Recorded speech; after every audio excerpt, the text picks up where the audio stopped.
BJP and the Congress slug it out over the state of the economy after former Finance Minister Yashwant Sinha holds FM Jaitley solely responsible for the mess. Senior Congress leader Parnay Chidambaram slams Team Modi for the note ban and the lack of preparedness for the GST switch. Rajnath Singh hits back, says India is still the world's fastest growing economy. India may not be fully prepared for GST. That's the finding from a survey conducted by Ernst Young exclusively for ET. Now, just a day after August GST collections saw a sharp fall. Most respondents who participated in the survey say supply chains remain disappointing, although the cost of compliance has gone up sharply post GST rollout. The market rout continues. Sensex tanks close to 440 points and the Nifty cracks below 9750 as investors remain cautious over the state of the economy. It's the longest losing streak this year as the sell-off continues for the 7th day. Pharma and PSU banks see sharp cuts in a sea of red.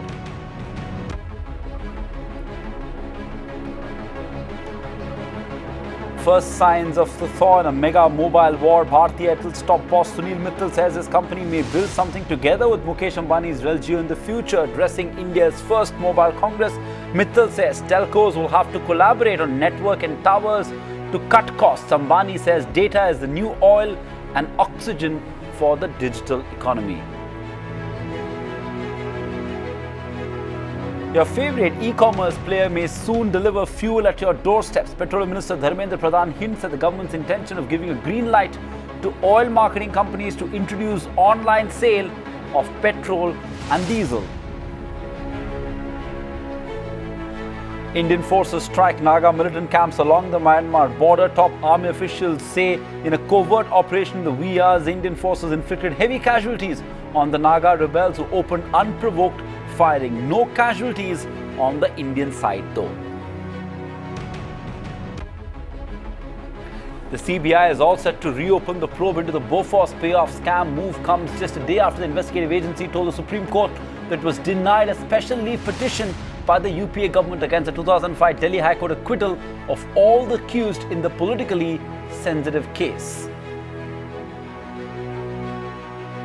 And as Rahul Gandhi woos voters in Gujarat, chorus for Priyanka Gandhi's leadership grows louder in Karnataka ahead of the 2018 State Assembly elections. Local Congress leaders prepare a plan to rope in Priyanka into active politics and project her as a star campaigner.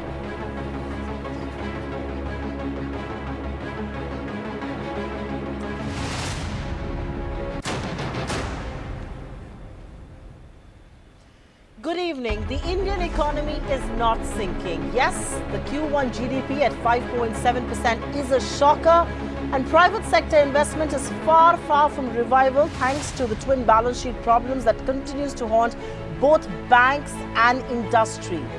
But the doomsday scenario being painted by the former Finance Minister Yashwant Sinha and being fanned by the opposition is perhaps a little bit of an exaggeration. India's macro fundamentals continue to be strong. Inflation is well within the 4% comfort zone. Fiscal deficit is under control. Indian markets, despite the recent correction, have seen robust inflows from domestic investors, and the forex reserves have skyrocketed to a whopping $400 billion.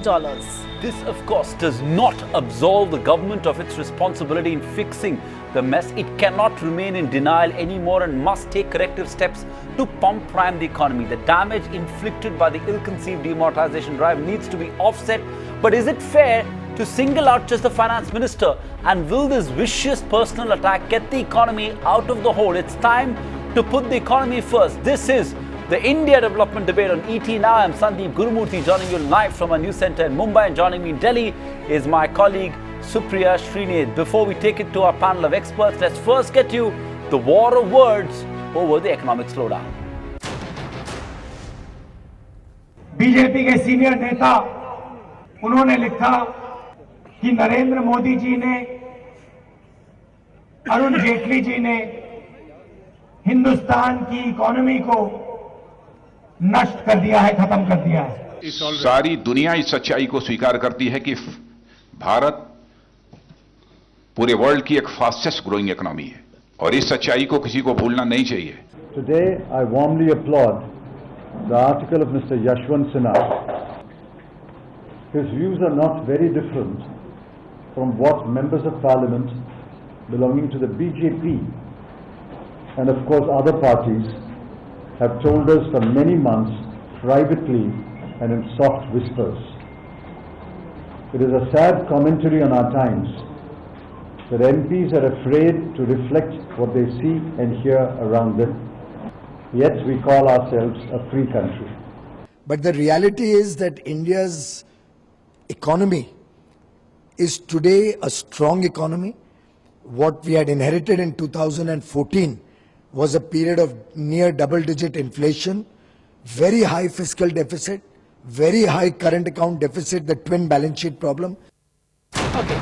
We'll take that story forward with a power-packed political debate on the India development debate this evening. GVL Narasimha Rao joins in from the BJP, MV Rajiv Gowda joins in from the Congress, and Ghanshyam Tiwari of the Samajwadi Party join in on the political debate. I'm going to start off with you, GVL Narasimha Rao. This morning when I read the paper, when I looked at the paper, for a moment I thought this was probably Palaniappan Chidambaram who had written this, because he writes a column in this very newspaper.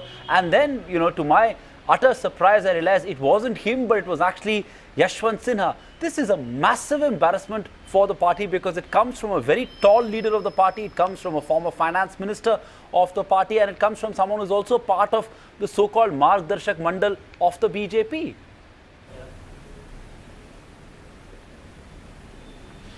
No, Sandeep, I completely disagree with you, because my party is unanimous. 2 ministers have spoken today. We have only had a resolution passed 2 days ago in our national executive, where the assessment, the performance of economy, how Prime Minister was able to turn around an economy, how he has been able to really push forward the pro-poor agenda while ensuring a low inflation economy. We've also been able to keep up very high growth in the last 3 years. One should not forget the situation, the kind of economy that we have inherited, a high inflation economy with a very low growth rate at 4.7%. And today we have a far better position. We have inflation hovering around 3.5% and the growth around 5.7%. And more importantly, we've been able to really bring about a transformative policies which have already turned around the economy, but also have the potential to really put us on a high growth trajectory. I think one has to be disingenuous, or one has to be having colored eyes not to see the reality. So therefore, I think my party completely is gung-ho about the economic performance and the kind of transformating economic agenda that we have pursued in the last 3 years. Right. No, GVL Narasimha Rao, 1 second. I just want to interrupt you here, because this is not the Congress party attacking you. They may have fanned it later in the day. This criticism is coming from one of your own. Your own former finance minister has written this column in which he has panned the Indian economy. He says the economy is sinking. So it's not coming in from the opposition. I mean, so all I'm asking you is, the defense has to be made to one of your own. So why is someone from within the party attacking? And he goes on to say that many in the BJP feel the same but don't say it. But I think, Supriya, I don't know, I am a party spokesperson, and 2 ministers also have spoken on this. I have made my position clear. So therefore, you understand what is the party's view. If another columnist sees a vindication in another columnist from another political party, I am not here to comment on political columnists or economic columnists writing in newspapers. I think they have the freedom to write.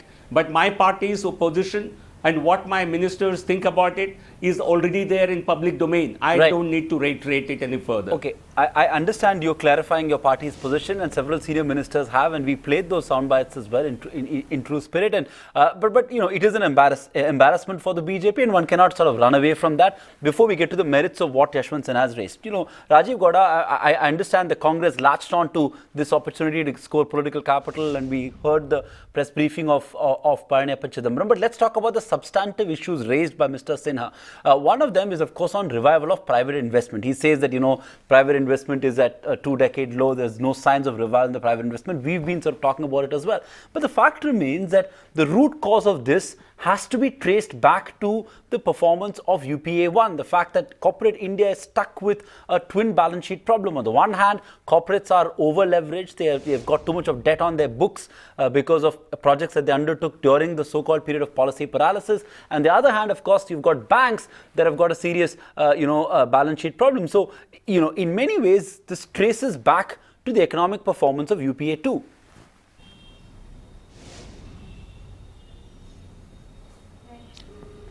Actually, Sandeep, I can only hear you in parts. Unfortunately, there's some technical glitch here. A technical glitch, unlike what has happened to the economy.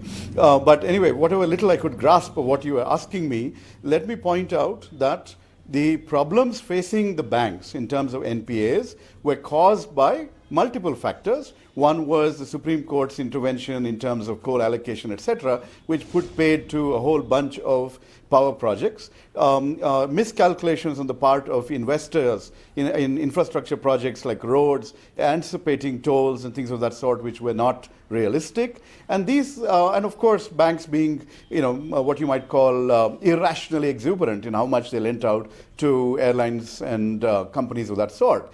And these were all, the magnitude of these problems were much lower when the NDA government took over in 2014. Instead of making this a priority and fixing the problem, instead of addressing this as the problem that is going to be a challenge for private sector investment, for credit growth, etc., the government decided to play games with trying to nullify the Land Acquisition Act. It had its priorities all wrong and wasted its political capital. In the meantime, you've seen the NPAs balloon. You have had no impact whatsoever on fixing the banks or recapitalizing them. And that's just one dimension of what's gone wrong.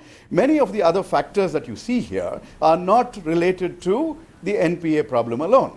Demonetization struck a death blow to the small and medium enterprises, to agriculture, to construction, to numerous enterprises, which is why you saw that the Economic Survey Part 2 that was released demonstrated very clearly a downturn on a variety of fronts that were cash focused. So you could see, for example, in the rise of Manrega payments, how people had gone back to their villages and were demanding the social safety net that we had erected. So this is the kind of impact. The second thing that's happening, of course, is the hasty and improper implementation of GST. These are two factors that have nothing to do with the UPA's performance. And here, it's only going to get worse because you're seeing now the kind of, tax rebate, payback requests that are coming in. And of course, this worry about working capital being locked up. So the problems are caused by the NDA government, this government and its horrible mismanagement of the economy. So stop trying to go back and putting the blame on us. We have nothing to do with the problems created by Mr. Jaitley, Mr. Modi and his incompetent team. Okay, Rajiv Gaura, you've made your point there. And I've noted it that this is horrible mismanagement of the economy and all of that. But Ghanshyam Tiwari, I'm going to ask you to wear both your hats. You are a political spokesperson, but you're also somebody who understands finance and understands the economy, given your background. Can 5.7% growth rate for one quarter be painted as a doomsday, as if everything is sinking? Is that justified as a scenario? Has Judgment Day come almost for the Indian economy? Isn't it being a little unfair? Ghanshyam Tiwari. Let's look at. Let's ask three questions. One, what is the problem? Who's acknowledging that there is a problem? And third, who's ready to fix it? The problem is not just this 5.7%. Stock market at a 6-month low, rupee at 6-month low, a consistent slide in the past 6 quarters of economic growth. So there is a unanimity in all these finance ministers of India who are right now alive, except Mr. Jaitley, in calling out the problem. And Dr. Subramaniam Swamy, who was a cabinet minister for commerce and industry, also called out the problem. So economists or people who are trained economists are reading the numbers and calling out the problem. There is a problem. Now, second is who's acknowledging it. Clearly, what GVL says, BJP is not acknowledging the problem. They have two problems in acknowledging it. One, if they accept that there is a problem, it means that they would have to blame the Prime Minister's decision of demonetization and Mr. Jaitley's bungling of economic decisions. Two, they don't know how to fix it. The two ministers that you showed, are they credible voices? Is Mr. Rajnath Singh's defense of economy a credible defense, saying that this is a fact that we are the fastest growing economy? There is no such fact in the world that X economy is the fastest growing economy, and he is the home minister of the country. So when a top minister speaks in this voice, calling poor logic as fact, one has to ask the question. All right. The third is, who's ready to fix the problem? The Prime Minister created an economic advisory council, but when you look at from as ET, now you speak about industry, you can speak about many other facets, but speak about the average Indian. Average Indian is not ready to spend money. They are not ready to trust this government with the possibility of a job, possibility of a farm market, possibility of credit in the banks. Any possibility an average Indian is not ready to trust this government with. Ghanshyam Tiwari, you made your point. I just want to add one point. ET now doesn't speak only for Indian business. ET now speaks for development of India. This show is called India Development Debate, not Business Development Debate or, sort of investor development debate. No, I agree. I just wanted to say that. Sure, fair enough. I get your point. I'm coming to you, GVL Narasimha Rao. Include the perspective of a common man. Sure. I'm coming to you, GVL Narasimha Rao, and picking from the point that Ghanshyam Tiwari made, which is a valid point, and many believe that your government is in denial. We can't run away from the fact that the economy isn't slowed down. We've seen 6 consecutive quarters of growth that's come down, even pre-demonetization.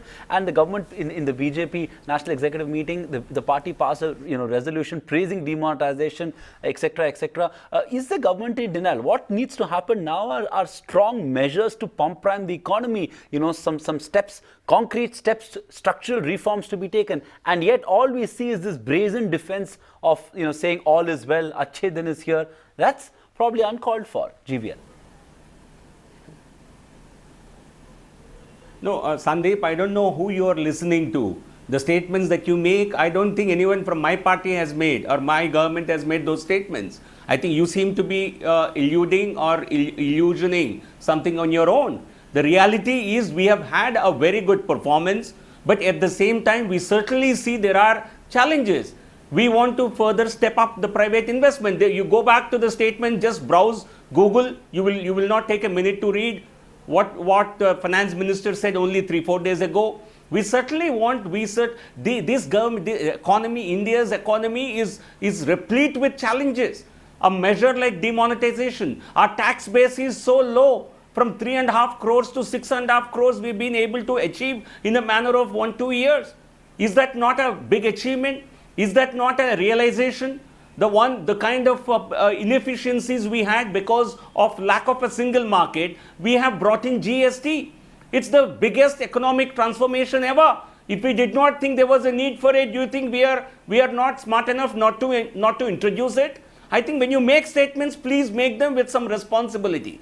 We understand the need for a massive transformation. We want to end the parallel economy or minimize the parallel economy, reduce the cash economy. That's the reason digitization has been given a big push by this government. That's the reason why we have really ensured we want to reduce the size of the parallel economy. The private investment needs to be boosted to generate further employment. And we have also been investing heavily in infrastructure. Public investment had been at its highest in the last 3 years. Okay. Highways, roads, rural roads, optical fibers, I can give you numbers. Sure. We are building 40 kilometers of highways today compared to less than 10 kilometers 3 years ago. We have built 2 lakh kilometers, we have laid 2 lakh kilometers of optical fibers when it was less than 1,000 kilometers in 2014. We have built 4 crore, no, let me complete. We have opened 26 crore bank accounts, which made DBT possible. We are able to save massive amounts of money because of stoppage of leakages. We are giving how is it all adding up to growth? Why are you shouting? GVL, your point is taken. GVL, your point is taken. Allow me. Okay, GVL, your point is taken. Allow me to say, your point is taken. The first point which I want to clarify is we do not encourage this sort of spreading of doom. In fact, our hashtag is Doomsayer Sinha. So, I don't know why you're screaming. First point is we are saying that there is no gloom and doom in the economy. Yet, we are also saying an equal measure that there is a crisis and it needs to be acknowledged. And your Home Minister today gave a statement saying India is the fastest growing economy. Your Finance Minister, and we complimented him when he said on the day the quarter GDP number came and he said that, we need to do some work. acknowledge that there's a problem and do some work. We are just saying, let's be constructive. That was a limited point. I'm not trying to here say that, I think this time for chest thumping is over. Time for action is here. That is the spirit. Okay, Rajiv Gowda, I'm coming to you now. Which is on the, everyone there is acknowledges. I agree with you. There is no need for gloom, but we certainly need to do more. Absolutely. We are doing more. Okay, we great. are not complacent. That's the point I want to tell you. Yeah, we are not complacent. Yeah, fair enough. My point was, there's no need for chest thumping when you're growing at 5.7%. Let's get to action, and I'm happy you're agreeing with me there. Okay, Rajiv Gowda, I'm coming to you because there seems to be a broad consensus, even among large section of the government, that the economy needs to be pump primed. It needs a stimulus, right? What is the Congress's view? Because today we heard the former Finance Minister Palaniappan Chidambaram say that under no circumstance should the fiscal deficit be breached and that there is no space for any sort of fiscal stimuli. What is the Congress party's view? Because when you were in power and when you faced such an economic crisis of sorts, the government resorted to a massive stimulus, which of course took a long time to withdraw, which led to a lot of other macroeconomic problems. What is the Congress party's view as far as giving a stimulus? Because let's talk about solutions. We know the economy is in a bit of a spot. Let's talk about solutions. See, the stimulus that we introduced was after the 2008 global financial crisis. That's something that economies around the world did, and that's how we were able to take our economy, which would otherwise have been badly affected, and help ensure that it did not get affected. It did slow down later, but we certainly were able to weather the global financial crisis much better than most other economies in the world, and which is why we already had an uptick by the time by the time the government changed hands. Now, essentially, when we are looking and boasting about $400 billion of foreign exchange reserves, when we are talking about foreign investments increasing, etc., these are all happening because there are certain macroeconomic fundamentals that we as a nation have committed to. One of them is the Fiscal Responsibility and Budget Management Act targets. And this government has been working to ensure that the fiscal deficit is kept under some level of control. And that is what continues to attract investment and foreign dollars, etc., into the economy. Now, if the government were to breach those targets, then essentially you would have a situation where this hard-earned reputation for careful fiscal management across governments that India has had would be lost, and that would send a wrong signal at a time when, remember, other economies are also going to pick up. The US is going to pick up, and other economies are also going to pick up. So it's not as if India is going to be the only growing economy that attracts investment. So hold off on this. As one thing that you could do is cut the taxes on petroleum products. That way there will be more money in people's hands, in companies' hands, and that could provide a boost to consumption, and which is also at extremely low numbers right now. So that is something that this government has chosen not to do, and a lot of its meeting fiscal targets has also been a charade, in the sense that it's all they've taken the savings from low crude oil prices and continued to impose high prices of petrol, mocking at the common man. You saw that with Mr. Alphonse the other day, and things of that sort. So this is just mismanagement across the board. 1 second, Rajiv Gowda, I'm going to come in there. I get your point. We don't have to say it. Rajiv Gowda, I come in there because I think your party can also be blamed. I will talk now, actually. I come in there and I agree with your point that yes, much needs to be done. But, talking about fiscal deficit being a charade, I can say that for the Congress also. You cut capital expenditure. So they are just moving savings from here to there. But yeah, I think I want to move on. And you gave me a cue on taxes. And Ghanshyam Tiwari, I'm going to come on that. Because the opposition today did criticize the government on GST also. You said that the GST has been implemented so badly and, it's because of the GST that there's a slowdown of sorts and businesses are finding it very tough. But the GST implementation happened with your party also being on board. And unlike the West Bengal Finance Minister Amit Mitra, none of you spoke against the GST. You were very much on board. You supported the GST. You attended the function. And now you want to go back and ban the GST. Isn't that double speak at your part, Ghanshyam Tiwari? Well, we are not panning the GST. We are panning the hasty implementation of GST at a time when the government was already reeling under the mismanagement and distress that emerged out of demonetization. Look at the sequence of economic distress that has unraveled under this government. The first 2 years, the economic distress unraveled at the farm distress level when the government decided to not focus on Manrega, in fact make fun of Manrega. So that led to large-scale farm distress at a time when monsoons in India were failing, and there were every signal of that. Next, that moved to an urban distress where jobs were not getting created. People were not sure whether the investment they are making in their small businesses and their lives would lead them to better economic outcomes. And then came demonetization. The sudden shock created a difficult scenario for the unorganized sector. It is only now you are seeing the shock reaching the organized sector. So systematically this government has scored self goals when they had a great mandate. They had a prime minister who could communicate exceptionally well to the masses. They kept everybody in good humor while scoring self goals on economy. Even today, with respect to GST implementation, if they had full knowledge of what demonetization was creating, the level of NPAs and bad debt at the banks, industry not ready to spend, individuals not ready to spend, jobs not getting created, what was the need for this hasty implementation of GST? And what was the need to not test GST? India is a software superpower. How can we go wrong on softwares? You ask people. In fact, Scroll printed a report saying that how small and medium industries are shutting down their industries in Gujarat and moving their money into stock market because they think that the return on industry is 11%, return on mutual funds is 20% in the last 3-4 years. So if this is the state of affairs, the government is not listening to hard data because they are listening to this high rhetoric coming from the Prime Minister, and no economist is able to rise up to the stature of the Prime Minister to reason with him on the rhetoric that he is creating. Okay, Ghanshyam Tiwari, I get your point. You are not impressed with the implementation, but you're on board with the GST. But let me ask you this question. GVL Narasimha Rao, I'm coming to you. You will have your chance to speak. This question is coming your way. You panned the UPA for tax terror, and I'm going to put out a fact before you because I think, and you know, the wide view is that in the plank of anti-corruption, has the tax man been given too much discretionary power? Is there harassment that's happening at the ground level? Because that's the big fear. What would you say that in defense?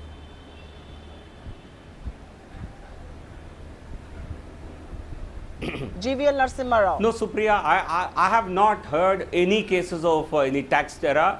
But if people do not want to be accountable, if people have been, if in this country corruption was a way of life, if not paying taxes was considered fashionable and the done thing, I think that had to be changed. I think the biggest, the credit to the government and to the Prime Minister is that you have really you have ensured that the taxpayers, I think actually heave a sigh of relief.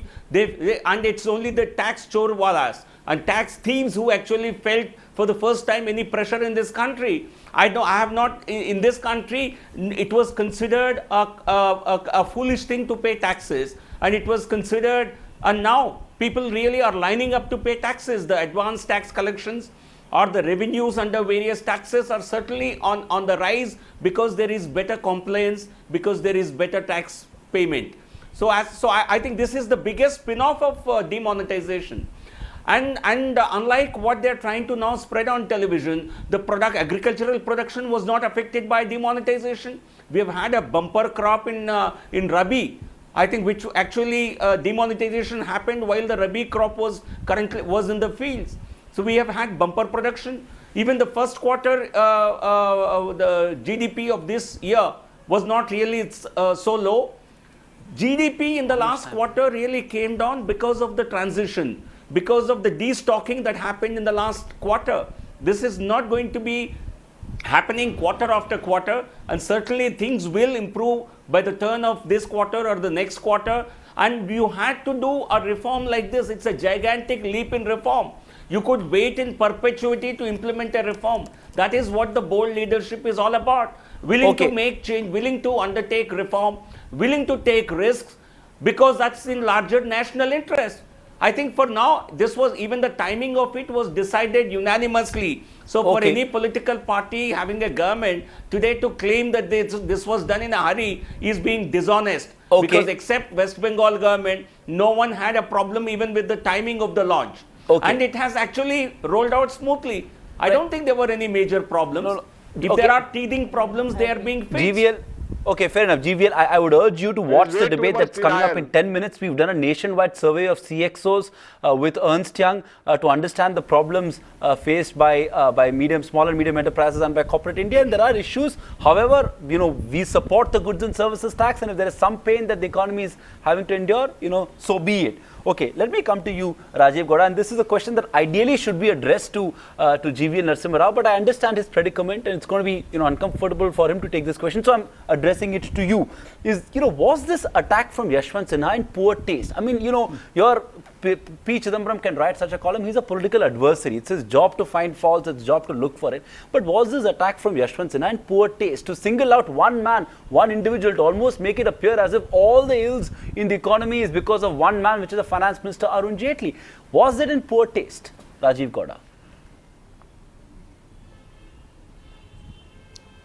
Well, it was inaccurate because it's not Mr. Jaitley alone, it's Mr. Modi also who's primarily responsible for all this. So in that sense, Mr. Sinha was also not was pulling his punches and not really pointing to the root cause of India's economic downturn. The other point here is that the numbers speak for themselves. I wrote a piece in the Hindu in August, and the title was That Sinking Feeling, and we talked about the Modi slump and how the economy is going down. And as the economics, that was after the economic survey too, before the low GDP numbers came out. And these numbers are basically facts that are out there: job losses, no credit growth, negative investment, agriculture, the lack of rural, inflation, by the way, is also low because rural purchasing power has come down dramatically. So you might have had bumper crops, but the returns for farmers were very, very low. So that's the sort of crisis that's across the economy, and these numbers are visible to everybody. And what we're seeing is a government in denial.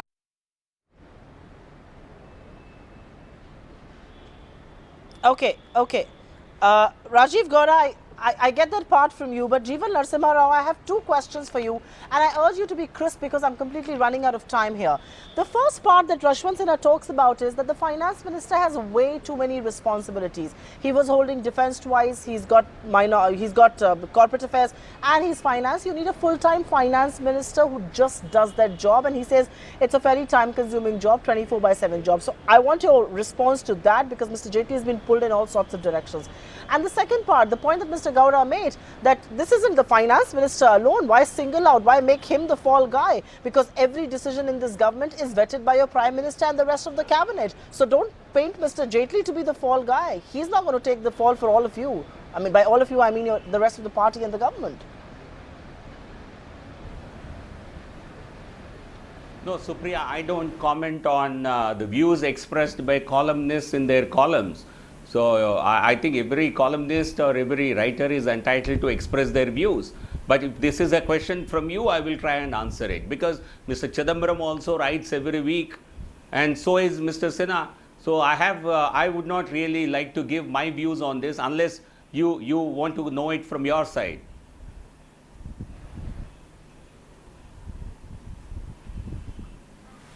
Okay. My side, sorry.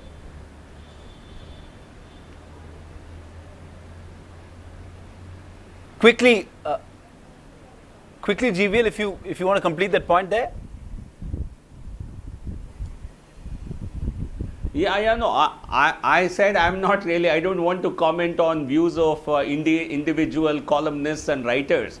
Right. I think in this case, I think the two columnists seem to be seeing a vindication of each other's position, each other's writings. So be it. We have no problem with it. As far as the views of my party and our government are concerned, I think they have been articulated by various ministers and spokespersons through the course of the day, and that is what our official view is.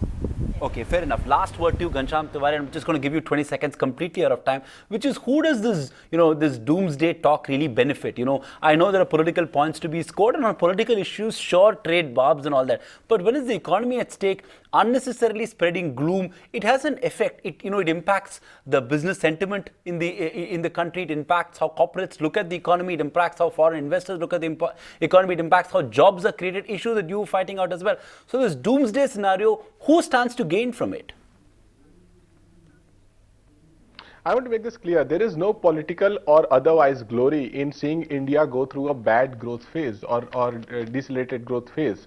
The reality is we are failing our youth. We have 12 million youth entering the job market. There was a data on NSDC, the Premium Skill Development Corporation of India, that they trained 30 lakh people or 30 million people, and out of which the jobs that were created, 3 million or 30 million, I don't remember. But the key over there was that less than 5% of those people were even employable. So we are failing our youth, not just in terms of jobs, we are also failing them in terms of employability. Today's report on education say that we are failing our children on education. So apart from the fact that economy is not moving, we are also not creating the building blocks for economy to move. The solutions are now not going to be there unless the government acknowledges that there is a problem. The biggest challenge that this government faces is that there is never going to be an acknowledgement, because the inflated ego of the Prime Minister and Mr. Amit Shah. The line that GVL is taking is the line of Mr. Amit Shah, that growth numbers are down because of a technical problem, and this is what he told the youth. So if anything, not looking at this story only benefits BJP in their internal politics. It does not benefit the country. Okay. All right, on that note, I'm completely out of time here, but GVL Narasimha Rao, Rajiv Gowda and Ghanshyam Tiwari, we can't thank you enough for being a part of this very, very urgent, important discussion. It's also important to point out to our viewers here that we at ET Now don't believe in pointing out faults. We don't believe in pointing out columnists. The fact that the BJP today is divorcing itself from Yashwant Sinha, calling him yet another columnist, is perhaps unfortunate. You perhaps are denying the reality. But the reality also lies in the fact that we at ET Now want to help nation building. We want to play a part in finding the solutions, and that is the intention of a debate like this. Let us not make one man alone the finance minister the fall guy, because the onus of governance lies from the Prime Minister to the entire cabinet, and decisions have been taken in unison. But on that note, there's something more coming up right after this break, and Sandeep has that for us. Oh yes, on the other side, an exhaustive ET Now EY survey of CXOs to understand the mood of the economy post the rollout of GST. What are the pain points? What needs to be done to fix them? 87 days after the mega GST rollout, it's a mega poll, the most comprehensive GST poll. And taking questions is the chairperson of the CBEC, Vanaja Sarna, joins us exclusively on the India development debate that's coming up in just 2 minutes right here on India's most watched business news channel.